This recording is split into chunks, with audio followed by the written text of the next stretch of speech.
అన్ని రోజులు వేరు. మనం బాగా ఇష్టపడ్డ వ్యక్తి బర్త్‌డే రోజు మాత్రం వేరేగా ఉంటుంది. ఎప్పుడు చూసినా బర్త్‌డే అంటే చాక్లెట్, రోజ్, ఇంట్లో కేక్ కటింగ్ ఇదే నా సర్ప్రైజ్. ఒక్కసారి ఈ వీడియో చూడండి. Happy birthday daddy. నేను నీకోకముందే నువ్వంటే నాకు చాలా చాలా ఇష్టం.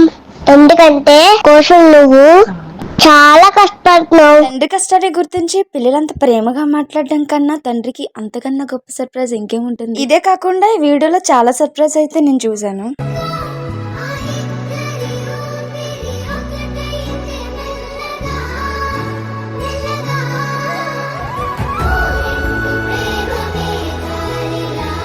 ఆహా ఏం సర్ప్రైజ్ అనే ఇన్స్టాగ్రామ్ పేజ్ వాళ్ళు కొన్ని ఇలా స్పెషల్ ఈవెంట్స్ ని కండక్ట్ చేస్తున్నారు. మీరు కూడా మీకు ఇష్టమైన వారిని ఇలా సర్ప్రైజ్ చేయాలనుకుంటే స్క్రీన్ మీద వాళ్ళ ఫోన్ నెంబర్ మెన్షన్ చేస్తున్నా. ఇంట్రెస్ట్ ఉన్న వారి కోసం ఈ వీడియో కింద పేజ్ లింక్ అయితే పెట్టాను, వెళ్ళి చెక్ చేసేయండి.